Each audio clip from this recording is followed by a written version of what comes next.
একটু চিন্তা করে দেখুন, যদি আপনাকে এমন একটা চাকরির ইন্টারভিউকে অফার করে যেখানে আপনি প্রতি মাসে 58 কোটি টাকা পাবেন, তাহলে আপনি কি করবেন? হ্যাঁ, আজকের গল্পটা এরকমই। এই 8 জন ক্যান্ডিডেট এমন একটা পরীক্ষা দিতে এসেছে যেখানে টিকে থাকতে পারলে তারা প্রতি মাসে $5 মিলিয়ন চাকরি পাবে, যেটা বাংলা টাকায় অলমোস্ট 58 কোটি টাকার সমান। তবে এই পরীক্ষাটা কোনো সাধারণ পরীক্ষা না, এই পরীক্ষাটাও বেশ চ্যালেঞ্জিং একটা পরীক্ষা। কর্তৃপক্ষ তাদেরকে জানিয়ে দেয় এখানে কিছু রুল আছে, এগুলো ভঙ্গ করার সাথে সাথে তাদের পরীক্ষা বাতিল করে দেওয়া হবে। রুল নাম্বার 1, কেউ এখানকার গার্ড অথবা কর্তৃপক্ষের সাথে কোনো প্রকার কথাবার্তা অথবা যোগাযোগ করতে পারবে না। রুল নাম্বার 2, কেউ নিজের এক্সাম পেপার নষ্ট করতে পারবে না। আর রুল নাম্বার 3, কেউ পরীক্ষা শেষ না করে এই রুম থেকে বেরও হতে পারবে না। এটা বলেই লোকটা তাদেরকে জিজ্ঞাসা করে যে আর কোনো সমস্যা আছে কিনা, কিন্তু কেউই আসলে কোনো কথা বলে না, কারণ রুল অনুযায়ী কেউ কর্তৃপক্ষের সাথে কোনো কথা বলতে পারবে না। যদি বলে তাহলেই তাকে পরীক্ষা হল থেকে বের করে দেওয়া হবে। তারপর ওখানে একটা 80 মিনিটের টাইমার অন করে দিয়ে লোকটা চলে যায়। তাদের পরীক্ষা ওই 80 মিনিট পূর্ণ হওয়ার সাথে সাথে শেষ হয়ে যাবে। তারপর সবাই খেয়াল করে তাদের আনসার শিটে কোনো কিছুই লেখা নেই, এটা সম্পূর্ণ একটা খালি পাতা। কিন্তু এটা আবার কেমন কথা, প্রশ্ন ছাড়া তার উত্তর কিভাবে লিখবে? তখনই একটা মেয়ে আগে আগে মাতব্বরি করে খাতায় লিখতে শুরু করে, আমি মনে করি এই চাকরিটার জন্য আমি একটা যোগ্য ক্যান্ডিডেট। ঠিক তখনই নিয়ম অনুযায়ী আনসার শিট নষ্ট করার কারণে তাকে পরীক্ষা হল থেকে ডিসকোয়ালিফাই করে দেওয়া হয়, যেটা দেখে বাকিরা বেশ টেনশনে পড়ে যায়। আরে উত্তরপত্র দেয়াই তো হয়েছে লেখার জন্য, এখন লিখলেও ঝামেলা। তখনই সেখানে একটা ছেলে বলে ওঠে, আমাদেরকে বলা হয়েছিল আমরা কর্তৃপক্ষের সাথে কোনো যোগাযোগ করতে পারবো না, কিন্তু নিজেরা তো কথা বলতে পারি। তাই প্রত্যেকেই এখানে একে অপরের একটা নাম বাছাই করে, কারণ পুরো এক্সাম চলাকালীন সময়ে এখানে তাদের নাম ব্যবহার করা হয়নি। তাই সেফটি বজায় রাখার কারণে তারা নিজেদের আসল নামের পরিবর্তে অন্য নাম ব্যবহার করতে শুরু করে। এই ফর্সা ছেলেটার নাম দেওয়া হয় হোয়াইট, কালো ছেলেটার নাম দেওয়া হয় ব্ল্যাক, সোনালী চুলওয়ালা মেয়েটার নাম দেওয়া হয় ব্লন্ড, আর চশমা পরা মেয়েটার নাম চশমাই রাখা হয়। দাড়িওয়ালার ছেলেটার নাম রাখা হয় বিয়ার্ড, আর একটা ছেলে যে চুপচাপ ওখানে বসেছিল তার নাম রাখা হয় ইন্ট্রোভার্ট। আর শেষে একটা মেয়ে বেঁচে ছিল, তার কোনো নাম রাখা হয় না। তারা ওই 3টা রুলের বাইরে যা যা করতে পারে সবকিছুই করতে শুরু করে।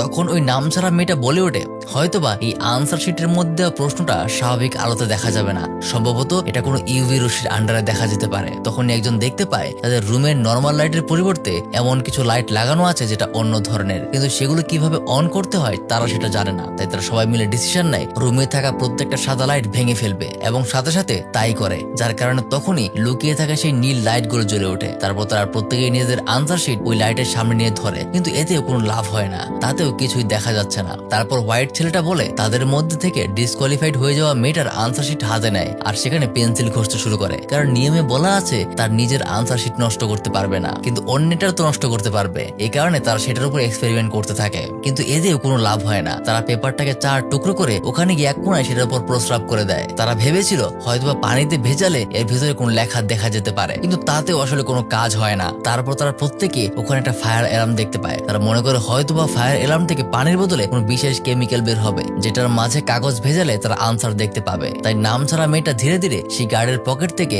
একটা গ্যাস লাইট বের করে নিয়ে আসে আর ওটাকে জ্বালিয়ে ফায়ার অ্যালার্ম বাজানোর চেষ্টা করে, কিন্তু তার হাত কোনোভাবেই পৌঁছাচ্ছিল না। তাই বিয়ার্ড ওখানে এসে ডিসকোয়ালিফাই হওয়া মেয়েটার আনসার শিটের একটা রোল বানিয়ে তার হাতে দেয় আর ওটাকে জ্বালিয়ে ফায়ার অ্যালার্ম বাজিয়ে দেয়। কিন্তু এখানেই চলে আসে একটা ধোকা, কারণ বিয়ার্ড ওই মেয়েটাকে ডিসকোয়ালিফাই হওয়া মেয়েটার শিট নয়, বরং তার নিজের শিটই ধরিয়ে দিয়েছিল, যার কারণে ওই মেয়েটাকেও এক্সাম হল থেকে ডিসকোয়ালিফাই করে দেওয়া হয়। যার কারণে এসব দেখে ব্ল্যাক ছেলেটা বিয়ার্ডের উপর রেগে যায় আর এই বলে ধেয়ে আসে যে I should punch your lights off, যার কারণে সাথে সাথেই সবগুলো লাইট নিভে যায়। এরপরেই তারা বুঝতে পারে এই সবগুলো লাইট আসলে ভয়েস কন্ট্রোল, এখানে কমান্ড দিলেই আসলে কাজ হবে। আর এদিকে ইন্ট্রোভার্ট ছেলেটাকে দেখা যায় এসে বসে বসে কাঁদছে। তখন হোয়াইট তাকে গিয়ে বলে, তুমি যখন বিষয়গুলো সহ্য করতে পারছো না তাহলে তোমার আনসার শিট ছিঁড়ে ফেলো, তাহলে ডিসকোয়ালিফাই হয়ে যাবে। যা শুনে ছেলেটা তাই করে। এবার তাদের আরো একটা ক্যান্ডিডেট কমে গেল, কিন্তু গার্ড যখন তাকে জোর করে নিয়ে যাচ্ছিল তখন তার চশমাটা ওখানেই পড়ে যায়, যেটা কেউ খেয়াল করে না। তারপর বিয়ার্ড সবাইকে বলতে শুরু করে এখানে অবশ্যই হয়তো এই কোম্পানির কোনো গুপ্তচর স্পাই লুকিয়ে আছে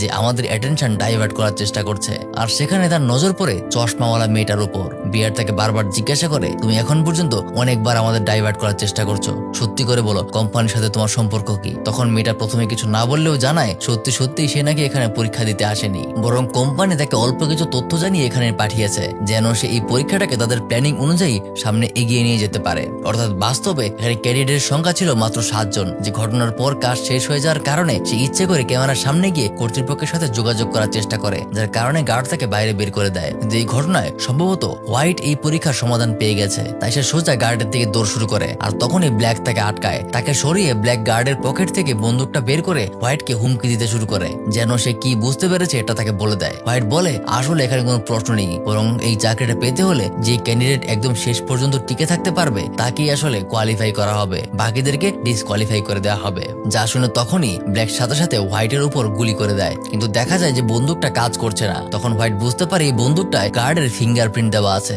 সে ছাড়া কেউই আসলে এই বন্দুকটা দিয়ে গুলি করতে পারবে না। তাই সে কোন রকমে ব্ল্যাকের কাছ থেকে বন্দুকটা কেড়ে নিয়ে সেই গার্ডের আঙ্গুল ব্যবহার করে তাদেরকে ভয় দেখাতে শুরু করে। প্রথমে সে বিয়ার্ডকে হল থেকে বের হয়ে যেতে বাধ্য করে। আর এখন মাত্র ব্লন্ড, হোয়াইট আর ব্ল্যাক এই 3 জন ক্যান্ডিডেট বাকি আছে। হোয়াইট প্রথমে ব্ল্যাককে বন্দুক দেখিয়ে বাইরে বের হতে বলে, কিন্তু ব্ল্যাক বের হবে না। তাই পরিস্থিতি খারাপ হবে বলে ব্লন্ড নিজেই সাথে সাথে বাইরে চলে যাওয়ার সিদ্ধান্ত নেয়, কিন্তু বের হওয়ার আগ মুহূর্তে সে বলে দেয় লাইটস আউট, যার কারণে পুরো হলে লাইট নিভে যায়। আর এখানে তারা হুরাই হোয়াইট কিছু বুঝতে না পেরে উল্টাপাল্টা গুলি করতে শুরু করে। তারপর যখন লাইটস অন বলে সবগুলো লাইট অন করে, তখনই দেখা যায় ব্ল্যাক গুলিবদ্ধ হয়ে মাটিতে পড়ে আছে, আর ব্লন্ড এতক্ষণে বাইরে চলে গিয়েছে। আর যার কারণে এখন যেহেতু সে একাই সার্ভাইভ করেছে, তাই তাদের 80 মিনিটের টাইম শেষ হওয়ার সাথে সাথে হোয়াইট গিয়ে ক্যামেরার সামনে কর্তৃপক্ষের সাথে যোগাযোগ করার চেষ্টা করে। ঠিক তখনই গার্ড এসে তাকে বাইরে বের হয়ে যাওয়ার কথা বলে, কারণ এখানে টাইমার 0-0 হয়ে গেলেও পরীক্ষা তখনও শেষ হয়নি। মনে আছে সেই ইন্ট্রোভার্ট টাইপের ছেলেটা তাদের চাপে বাইরে বের হয়ে যাওয়ার আগে ঘড়ির টাইমারটা কিছুটা ফাস্ট করে দিয়েছিল, অর্থাৎ এখনো এক্সামের কয়েক মিনিট বাকি আছে। আর অবাক করার বিষয় হলো লাইটস অফ হওয়ার পরেও ব্লন্ড আসলে পুরোপুরি বাইরে যায়নি, বরং সে এক পা রুমের ভেতরেই রেখেছিল। তাই অফিসিয়ালি সে এখনো রুমের ভিতরেই আছে। তার মানে শুধুমাত্র